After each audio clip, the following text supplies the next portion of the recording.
फखर Zaman champions trophy से बाहर हो चुके हैं, ऐसा मेरे खबरी ने बताया कि इमाम उल हक को उनकी जगह फाइनलाइज कर लिया गया। ये कहानी क्या है, ये सारी स्टोरी आपको बताऊंगा। उसके साथ साथ ये सिलेक्शन कमेटी, ये टीम मैनेजमेंट, ये कप्तान मानेगा नहीं, लेकिन मैं आपको बता रहा हूं कि आपने हारिस रऊफ को भी इंजर्ड खिला दिया। आपने ऐसा नसीम शाह के साथ भी किया था, आपने ऐसा शाहीन अफरीदी के साथ भी किया था। जब वो इंजर्ड थे, आप उनको टीम के साथ ट्रेवल करा रहे थे।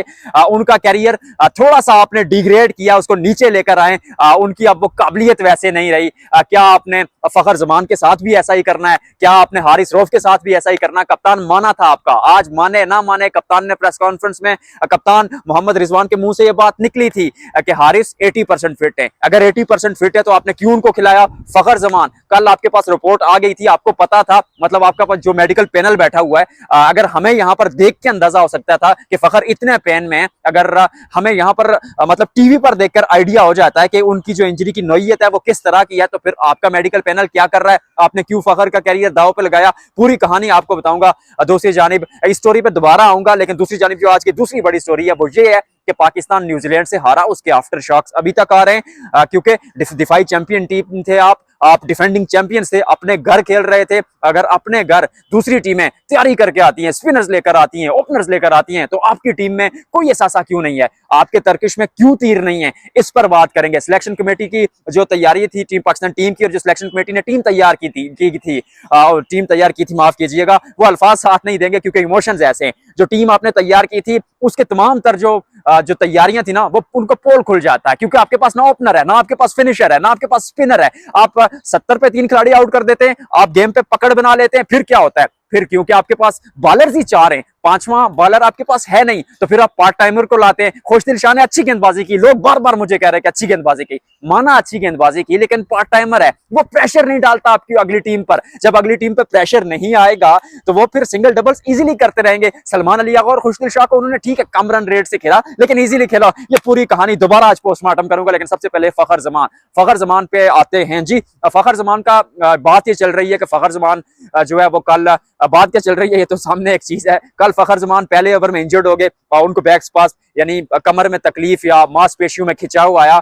उसके बाद वो हॉस्पिटल चले जाते हैं। वो वापस जब टीम के पास आते हैं, एमआरआई स्कैन करने के बाद, पाकिस्तान टीम मैनेजमेंट बार बार उनको ना ग्राउंड में भेज देती है। बार बार आप उनको भेज रहे हैं क्योंकि आप चाहते हैं कि फखर जमान आपके लिए बल्लेबाजी करे। क्या एक मैच से ज्यादा फखर जमान का कैरियर इंपॉर्टेंट नहीं था? और अगर आपको उनकी इंजरी की नौयत का नहीं पता था तो फिर आपका मेडिकल पैनल क्या कर रहा है? और सबसे बड़ी बात जो यहाँ पर जो सामने आती है वो ये आती है कि फखर जमान अगर इंजर्ड हैं या मतलब फखर जमान बाहर हो जाते हैं तो फिर आप किसको टीम में रखेंगे? बात तो यहां पर आती है ना। अगर इमाम उल हक को आप टीम में रखते हैं और इमाम उल हक को आप टीम में लेकर खिला देते हैं तो वो तो आपके प्लान का हिस्सा थे ही नहीं। आपके प्लान का हिस्सा तो उस्मान खान था, जिसको आप 15 में रख रहे हैं। मतलब बात तो ये है ना, 15 में आप एक खिलाड़ी को रख रहे हैं, आप उसको प्लेइंग 11 में खिलाते ही नहीं है। एक खिलाड़ी जो आपके 15 में नहीं है, वो 18-20 में है, उसको लेके आके सीधा मैच खिलाते हैं। ये कर क्या रही है सिलेक्शन कमेटी? इनका दिमाग घुटनों में है। रात की वीडियो में वो बात की थी। दूसरी जानिब उस्मान खान क्यों खेल रहा है यार, बता देता हूं। उस्मान खान जब दुबई से पाकिस्तान आए ना, वहाब रियाज साहब ने ये तमाम जो प्रोसेस था उसको लीड किया था। वहाब रियाज ने वहां पर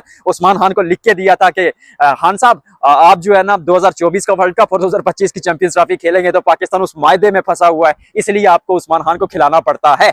दूसरी जानिब अगर इमाम उल हक नहीं होते तो क्या शान मसूद ऑप्शन हो सकते हैं? वैसे काफी हद तक फाइनल हो चुका है कि इमाम उल हक ही रिप्लेस करेंगे फखर जमान को। दूसरी जानिब अब्दुल्ला शफीक, 3 खिलाड़ी हैं पिछले 6 महीने में जिन्होंने वनडे क्रिकेट में 3 दफा 0 रन बनाए हैं। एक था टॉम लेथम, एक था अब्दुल्ला शफीक। अब्दुल्ला शफीक को आपने निकाल दिया, लेकिन Tom Latham man of the match का अवार्ड ले उड़ा पिछले मुकाबले में। तो अगर आपने खिलाड़ी बनाना है तो फिर उसको बैक करें। तो अब्दुल्ला शफीक के बारे में भी सोचा जा रहा है, लेकिन ज्यादातर जो झुकाव हुआ है वो इमाम उल हक की जानिब ही है। उसके साथ अगर बात की जाए फखर जमान की स्टोरी से आगे निकलकर पाकिस्तान टीम की हार की वजूहात क्या है? सबसे जो बड़ी हार की वजह यह है कि आपकी टीम सेटल नहीं है, ना आपकी टीम में प्रॉपर ओपनर है, क्योंकि जो आपने ओपनर्स खिलाए वो मेकशिफ्ट ओपनर थे, वो बनाए गए ओपनर थे, उन पर प्रेशर डाला गया था। कप्तान माने ना माने, कोच माने ना माने, लेकिन बाबर आजम को आपने कहा और कन्विंस किया कि आप ओपनिंग करें। बाबर आजम ने ओपनिंग की, रन्स बनाए, सुस्त 50 रन बनाए, टीम के काम नहीं आए, टीम हार जाती है, रिकॉर्ड बन जाता है। पाकिस्तान में पावर प्ले में सबसे कम स्कोर कल बना, बाबर आजम की सुस्त 50 टीम के काम नहीं नहीं आई। बाबर आजम रन बनाते हैं लेकिन टीम जीत नहीं पाती, इस पे भी बात आती है। किस नंबर पर उनको खिलाया जाए, अब तो वो खुद कह रहे हैं कि मुझे किंग ना कहें तो क्या कहा जाए आपको, इस पे भी बात करेंगे। सबसे पहले ओपनिंग से अगर आगाज किया जाए, क्योंकि मैं आज आपको सिर्फ वो रीजंस बताऊंगा, वो वजूहात बताऊंगा जिनकी बिना पर पाकिस्तान हारा। सबसे बड़ी वजह यह है कि आपके खिलाड़ियों का नंबर जस्टिफाइड नहीं है। आपके 100 स्किल किसी मुकाबले में 1 डाउन खेलते हैं, किसी मुकाबले में ओपन करते हैं। बाबर आजम पूरा करियर सिर्फ 2 मुकाबलों को छोड़कर ओडीआई क्रिकेट में as a opener, as 1 down player खेले थे, माफ कीजिएगा। लेकिन चैंपियंस ट्रॉफी से जस्ट 7-8 दिन पहले आप उनको कहते हैं कि आपको भाईजान ओपनिंग करनी पड़ेगी। तो इस तरह का खिलाड़ी जो ऑलरेडी फॉर्म में नहीं था, उससे आप ओपनिंग करा देते हैं, मसला क्रिएट होता है। फिर उस्मान खान को उस डील के चलते आप कंटिन्यू कर रहे हैं, तो फिर एक जो खिलाड़ी जो आप मिडिल ऑर्डर में किसी सॉलिड प्लेयर को शामिल कर सकते थे, आप उसको शामिल नहीं कर पाए। और सबसे बड़ी बात यह थी कि आपने बैकअप तैयार नहीं किया। अगर फॉर एग्जांपल आपने किसी को ओपनर खिलाना भी है तो आप किसको खिलाएंगे? उस्मान खान को खिलाएंगे या अब्दुल्ला शफीक को खिलाएंगे या फिर शान मसूद का सोचेंगे? नहीं सोचेंगे ना, क्योंकि आपने खिलाड़ियों का कोर तैयार नहीं किया। आप तो इन्हीं खिलाड़ियों के साथ जाते गए और जब साइम अयूब इंजर्ड हो गए तो फिर आपकी जो तैयारियां थी उनका पोल खुल जाता है। दूसरी जो बड़ी वजह थी वो आपके पास स्पिनर नहीं है।